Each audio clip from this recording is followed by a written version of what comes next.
seja bem-vindo a mais um pequeno podcast. Hoje nós estamos com um convidado especial, mas antes já deixa o seu like, se inscreve no canal e ativa as notificações para você receber esse vídeo.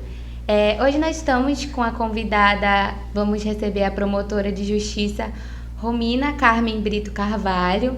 Ela que é formada em Direito pela Universidade Federal do Amazonas, atua na Promotoria de Justiça de Infância e Juventude no Amazonas.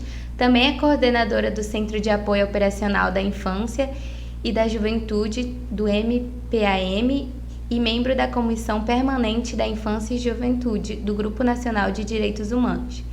Também é membro colaboradora do GT Sinase do CNPMP. Seja bem-vinda, doutora Romina. Obrigada, é um prazer, é uma alegria. Para começar o nosso podcast, nós queremos conversar um pouco com a senhora sobre a sua infância e a sua adolescência. Como que foi sua infância? Qual era a sua maior inspiração? Quem inspirava a senhora para ser o que hoje a senhora é? Olha que legal. Minha infância e minha adolescência foi assim muito voltada para o estudo. Eu gostava muito de estudar. A minha mãe investiu muito, né, no meu estudo, colocou para estudar numa escola assim católica, que era muito rígida, rigorosa.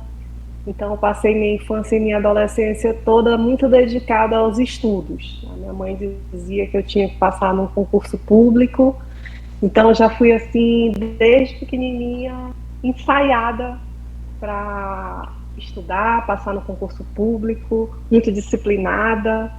Não era dada a sair, só saía com os meus pais para aniversário. Na década de 80 não existia ECA, então era tudo muito determinação dos pais, obediência aos pais, nada de muita liberdade, muita escolha, né? Então aquilo, eu era uma adolescente bem ali obediente aos pais e muito dedicada aos estudos, e assim foi. Me formei ali nos anos 90, no Colégio Auxiliadora, um colégio católico muito conhecido aqui em Manaus. Me formei na década de 90. Para mim, não foi uma infância tão fácil, porque no Colégio Auxiliadora eu era a única negra em sala de aula.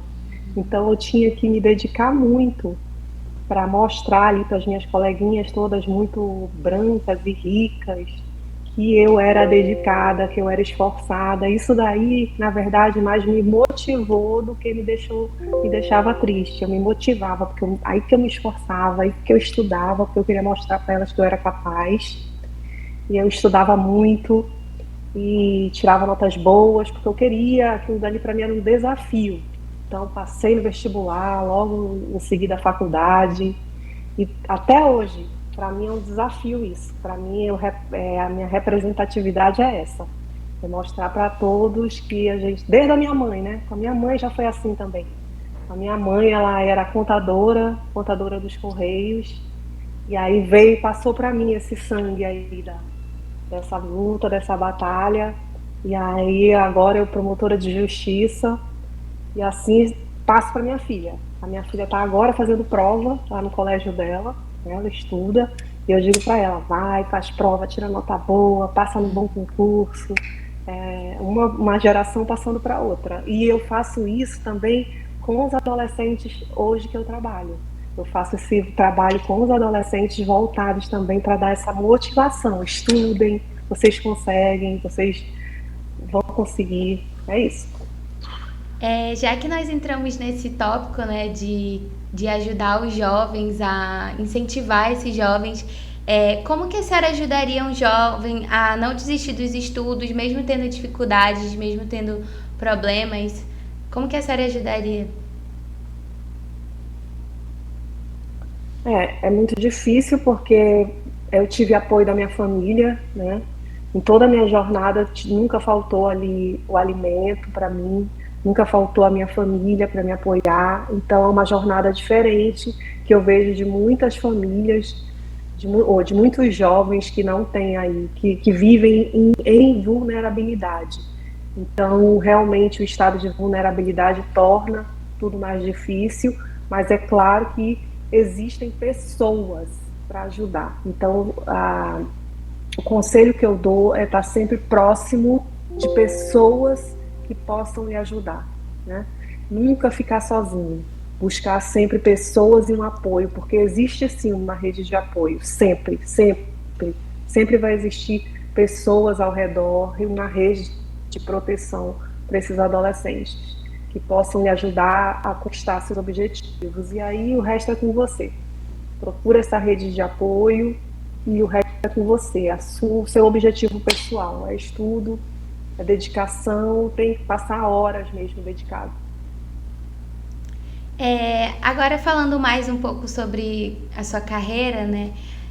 Eu queria saber, porque a senhora falou logo no começo do nosso podcast, que foi um pouco difícil para a senhora devido todas as outras meninas da escola serem brancas e a senhora ser uma mulher negra. Eu queria perguntar se isso também dificultou nessa sua carreira, porque a gente sabe que são poucas as pessoas negras, né, que estão num local desse. Então, eu queria saber se, assim, quais foram as dificuldades que a senhora passou nesse momento. É verdade, o preconceito existe em todas as carreiras, né? E do direito não é diferente, tanto que na hora que eu escolhi minha profissão, eu até relutei, eu até pensei duas vezes, mas quando você tem uma missão, não tem jeito, né? Eu primeiro, antes de fazer direito, eu fiz economia, pensando assim, eu vou fazer algo bem prático, bem da matemática, assim, para não ter esse risco de sofrer também preconceito na carreira. Mas aí fazia concurso para a Receita Federal, assim, algo que fosse bem prático, pragmático. Mas aí quando tem uma missão, não tem jeito. Eu fiz direito, passei para a UFAM, que é tão complicado, e depois eu fiz concurso para o Ministério Público, passei também, quer dizer, é quando está escrito. E esses de Receita Federal não passava. Então era para esse lado mesmo que eu tinha que vir. E dentro da carreira realmente existe um preconceito, mas você vence com trabalho. E o preconceito existe quando você chega e as pessoas pensam que você não é nada. Quem é ela? O que, que ela está fazendo? Mas você vai com o seu trabalho, você mostra que você está trabalhando e Deus vai honrando, né? E você vai cumprindo a sua missão. E o preconceito existe de todas as formas, não é só o preconceito racial, o preconceito social também, da classe social que você vem, é o fato de ser mulher, é o fato de ser do norte, quando você vai fazer uma palestra lá pelo sul, também acontece. Então você precisa vencer ele em todas as etapas. Então é não deixar aquilo entrar no seu coração. Você aprende a ser forte. Eu aprendi a ser forte desde criança. Então hoje em dia, né, nessa idade, nada mais me abala, nada mais me afeta. Eu já fico, eu não vou nem dizer nada, né, porque sempre tem algo que sempre tem alguém que mexe com a sua estrutura, mas é muito difícil algo afetar. Você fica forte e vence aí os Golias, né, que chegam na sua frente, você vence. Porque você fica preparado, e é o que vai acontecer na vidinha de vocês que estão me ouvindo aí. Vocês estão sendo fortalecidos já desde pequenos, desde jovens. Quando chegar na batalha, na vida de vocês, vocês vão estar fortes também, vão estar preparados, porque tudo isso que vocês estão passando hoje está fortalecendo vocês. Então, que tudo isso que vocês passam hoje fortaleçam vocês aí no futuro, né? Que não sejam barreiras aí que vão impedir de alcançar o objetivo, mas que sejam fortalecimento para alcançar o objetivo. Bem, então, como que todas essas adversidades, essas situações que a senhora passou, como que isso mudou a senhora, que a senhora vê e fala, nossa, isso aqui me fortaleceu, me mudou, como que isso te mudou? Mudou porque muda a história, né? Muda a história da vida. Quando você consegue um objetivo, quando você passa no concurso, quando você começa a fazer ações que transformam a vida das pessoas, e você vê as pessoas transformando a vida daquela realidade. Quantas comarcas onde eu fui trabalhar e que você vê a vida das pessoas mudando, modificando, transformando a realidade delas por conta do seu trabalho. Isso daí é muito significativo. Então, isso daí transforma a sua vida e a vida das pessoas. Agora, falando mais sobre essa área de atuação, né, que a senhora trabalha na área do Ministério Público voltado para as crianças e para os adolescentes. A senhora poderia falar um pouco sobre como que o Ministério Público ele atua em relação às crianças e os adolescentes, como que eles agem em relação a isso? O Ministério Público, eu sou a coordenadora no Estado da Infância e Juventude. Então, o Ministério Público no Estado do Amazonas, ele tem uma atuação muito ampla. Ele vai atender aí a questão criminal, a questão do meio ambiente, a questão do patrimônio público, a questão dos idosos, da infância e da adolescência. Então, para que essa área tenha uma atuação firme de combate, firme, que atenda aos interesses da sociedade, foram criadas essas coordenações. Então, eu atuo na infância e juventude, não só na capital, mas em todo o interior. Né? No interior, mais importante ainda. Então, aqui na capital são 5 promotores que eu coordeno. No interior são 62. Né? Então, como que é essa atuação? Em 2 frentes. Na frente protetiva, que aí inclui o Pequeno Nazareno, que são as crianças e adolescentes que precisam dessa proteção em relação à vulnerabilidade social que sofrem, que foram atingidas, né, que precisam de abrigo, que precisam de medidas protetivas porque tiveram problema com guarda, questão aí de estupro de vulnerável, que ficaram vulneráveis por conta disso, gravidez na adolescência, autismo. Eu trabalho também com a questão da educação e da saúde, crianças que estão precisando aí de tratamento de saúde e não estão sendo atendidas pelo Estado, crianças que estão precisando de vaga em escola, os autistas, como eu falei, que estão precisando de monitores na escola. Tudo isso daí passa pela infância, proteção. E aí tem um outro lado também da infância, que é o lado do infracional, que a gente chama. Que a gente não chama crime. Adolescente não pratica crime. Ele pratica ato infracional. Então, aqueles adolescentes que por algum motivo começam a ir pelo caminho errado, que a gente chama, né? Então, esses meninos, eles não vão ser presos. A gente chama internados, para eles são aplicados uma medida socioeducativa. Então, os meninos que vão pelo caminho errado, também os promotores da infância cuidam, para que eles sejam ressocializados. Também é o nosso trabalho da infância. Então, a gente trabalha para proteger aqueles que estão vulneráveis e a gente trabalha para ressocializar os que estão indo pelo caminho errado. Esse daí é o nosso trabalho na infância, no geral. Assim. Então, a gente trabalha também para fortalecer as políticas públicas para todo esse público. A gente trabalha também para fortalecer a rede de proteção, porque se vocês imaginarem o tamanho da rede de proteção que existe para cuidar de vocês, é uma rede imensa que vai de assistentes sociais, psicólogos, que vai de todas as secretarias de Estado, secretaria de prefeituras, Ministério Público, Tribunal de Justiça, Defensoria Pública, Unicef. Tudo isso daí o Ministério Público coordena, faz reunião. Eu não paro. Para o Tomás conseguir essa entrevista aqui com a gente foi uma luta, porque eu não paro. Tá bom fazer reunião com essa rede de proteção toda, fortalecendo, animando, capacitando, conversando, para a gente manter sempre esse vínculo, essa força, para levar para vocês o que a gente tem de melhor, para entregar um resultado final, para aquilo que me perguntaste lá no início, entendeu? Para vocês não se sentirem sozinhos e conseguirem andar, conseguirem caminhar e chegarem lá na frente tendo aí, olha, um resultado bom, um resultado, serem uma pessoa digna, lá na frente, conseguirem ser uma pessoa digna.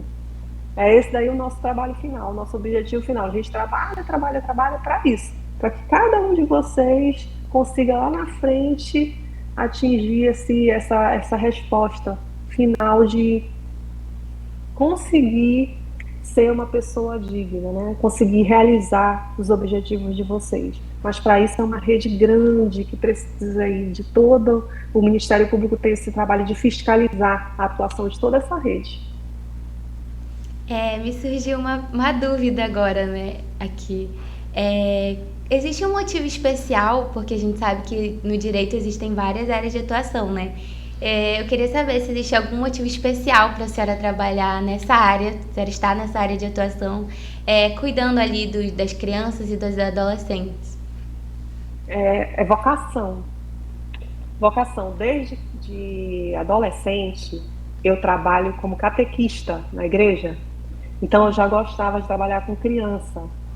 Quando eu era criança, eu já fui ali no colégio doutrinada a freira. Já fazia aquelas seleções assim, eu já pensava, ai, será que eu vou ser freira, sabe? Já tinha aquele chamado. Mas depois eu descobri que eu não tinha chamado, que eu gostava de namorar, né? Mas não tenho chamado para freira. Não tenho chamado para freira. Mas aí eu fui para catequista. Fui para catequista. Aí de catequista eu quando entrei no Ministério Público, fui ser professora.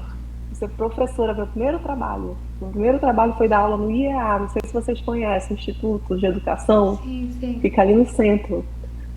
Fui dar aula no IEA, adorava dar aula para adolescentes, eu era adolescente, eu gostava já era meu jeito, já era uma vocação. Então, quando eu entrei para ser do Ministério Público, eu fui para Japurá, um município bem longe, e lá no Ministério, em Japurá, no interior, o promotor faz clínico geral, tipo médico, ele trabalha com todas as áreas. Não é como agora que eu estou aqui em Manaus, que eu trabalho só na infância. No interior a gente trabalha com criminal, com meio ambiente, com idoso, com infância. Só que eu tinha aquela quedinha especial pela infância. Eu já fazia um trabalho com as meninas, com as adolescentes, que eu sentia que elas tinham elas eram muito vulneráveis, muito envolvidas com a questão da gravidez na adolescência. Eu via que tinha esse problema muito sério lá em Japurá. Então, eu fazia um trabalho de empoderamento com as meninas, muito sério. Então, eu fazia uma roda de conversa, de etiqueta, de violão com elas. Eu tenho foto, da próxima vez eu posso separar, próximo podcast, que eu já estou me convidando, eu posso separar fotos para vocês, né, eu tocando violão com elas, nessa roda de conversa. Então isso daí foi evoluindo. Quando apareceu a chance de vir para Manaus, apareceu na vara da infância, eu me candidatei. E vim. Então isso daí é uma questão de vocação, porque quando apareceu para o júri, apareceu para o tráfico de drogas, aí isso dessas áreas não me interessavam. Aí quando apareceu para a infância, eu gosto. E vim. E quando eu vim, eu já tem colega minha que diz, nossa, mas tu gosta disso, ficar dando entrevista, ficar indo no abrigo, ficar reunindo com rede, isso é muito chato, eu não gosto, eu prefiro ficar trabalhando no lugar, mas eu gosto. Então, assim, é questão de vocação. Outros colegas preferem outras áreas, eu prefiro essa. Cada um tem a sua vocação. Dentro do Ministério Público tem suas preferências. E se tu conhecesse, nós somos assim um grupo. Nós nos reunimos nacionalmente, esses promotores da infância, e são todos parecidos comigo. Tu vai olhar assim e vai dizer, são todos muito parecidos. Todos têm a mesma vocação. Qual que é a prioridade da Coordenadoria da Infância do Ministério Público? Qual é a prioridade no momento para essa questão das crianças e dos adolescentes? Olha, que pergunta legal. A gente tem metas, né? A gente trabalha com metas, né? Como coordenadora. Esse ano, a minha meta na coordenação é família acolhedora, estimular, fomentar a família acolhedora, porque a gente sabe que o principal foco são os abrigos, mas é muito importante que os adolescentes e as crianças fiquem em famílias. Então, a gente está estimulando nacionalmente e no estado do Amazonas a família acolhedora. Outro foco também são as crianças em situação de rua. A gente quer diminuir aí as crianças, então a gente está com esse trabalho estimulando o jovem aprendiz. Lá no Ministério Público, a gente está querendo contratar meninos para trabalhar no Ministério Público, é um foco, é uma meta. E também fomentar aí a prefeitura, o Estado, a fazer campanhas para que esses adolescentes, essas crianças saiam do trabalho infantil na rua, é um outro foco. Temos também uma outra meta que é a questão do centro integrado, né? Que é a violência contra crianças, contra as meninas, né? Que elas possam ser ouvidas num lugar só, uma escuta especializada, um centro integrado. É isso, essas são as principais metas, mas são muitas, né? Eu queria só comentar sobre essa questão que a senhora disse de fomentar, né, a prefeitura para ver mais, né, sobre essas questões do trabalho infantil. Que um dia a gente estava voltando, eu e meu amigo, a gente estava voltando para casa e aí dois policiais eles nos pararam e perguntaram se a gente trabalhava em alguma casa assim de abrigo. E a gente estava falando que não, que a gente participava de um projeto social que era contra o trabalho infantil. E aí ele me disse que era a primeira vez que ele estava tendo contato assim com campanhas, né? Porque a gente agora tá passando aquelas propagandas da prefeitura na televisão. E ele disse que sempre passava por crianças nos sinais, sempre passava por crianças dentro dos ônibus também, pedindo assim com os pais. Mas ele nunca tinha parado para ver que aquilo era um trabalho infantil. E agora, com essas propagandas, essas questões, né, que estão sendo lançadas na mídia, ele parou e refletiu que aquilo era um trabalho infantil, que todos os dias ele passava, mas que ele não percebia que era. Então, eu acho que seria muito ideal, né, essas propagandas, como a senhora disse, né, então eu acredito que Continuarem, né? o seu trabalho tá valendo a pena, né? Ai, que legal. É, outra pergunta é como que a coordenadoria da infância interage com as outras instituições em prol de crianças e adolescentes? Nosso trabalho é todo feito em rede, né? A gente precisa o tempo todo de parceria, o tempo todo. A gente não consegue trabalhar só. Então, por exemplo, a gente tem um projeto de vacinação. Aí a gente precisa trabalhar junto com a Fundação de Vigilância e Saúde, junto com a secretária, que é uma grande parceira, precisa trabalhar junto com a Unicef, que é uma grande parceira, precisa trabalhar junto com a Secretaria CENSA, a Secretaria Municipal de Saúde, outra grande parceira, o tempo todo procurando parcerias para desenvolver as atividades. Eu nunca consigo trabalhar sozinha. Dentro de cada projeto que eu desenvolvo, eu preciso estar procurando parceria, porque senão nada sai do lugar. É o tempo todo assim. Tudo que eu vou desenvolver agora, a gente vai fazer as eleições, né, do Conselho Tutelar, preciso procurar parceria com o TRE, preciso procurar parceria com o CETAM para fazer as provas, preciso procurar o tempo todo marcando reunião. Meu trabalho é reunir. Meu trabalho é estar reunida, buscando parceria. Agora eu vou fazer uma pergunta que eu acredito que seja mais pessoal. Pode ser tanto pessoal, pode ser profissional também. Qual é o seu sonho atual? Hum, pessoal é viajar para Paris, né? E renovar meus votos de casamento com meu esposo. Eu vou fazer agora 20 anos de casada E aí eu tô com esse sonho pessoal. Tomara que dê certo. Aí eu vou mandar fotos também para vocês. Renovando meus votos de casamento lá. Coloquei isso como meta, assim. Tô revelando agora aqui, primeira mão. E profissional. Profissional, acho que já estou realizando todos agora. Parece assim um sonho, sabe? Mas seria, vou colocar como um sonho que eu quero realizar com o Tomás, contratar esses 5 meninos lá para o Ministério Público para prestar esse jovem aprendiz. No dia que eu contratar é porque, olha, tá difícil de sair, já aprovaram o projeto, já desenvolveram todas as etapas, já está só na fase de contratação dos 5 meninos e ainda não chamaram para entrar lá os 5 jovens que vão começar, são jovens que vão vir da vulnerabilidade e que vão começar um trabalho de estágio lá dentro do Ministério Público. Então isso daí para mim vai ser uma realização profissional quando isso acontecer de fato e eu quero comemorar com vocês. Tá bom. Já que a senhora atua, né, nessa área de crianças e de adolescentes, qual o seu sonho para os jovens? O que a senhora acredita que ainda falta para esses jovens? Estudo, né? Nesse país é o estudo.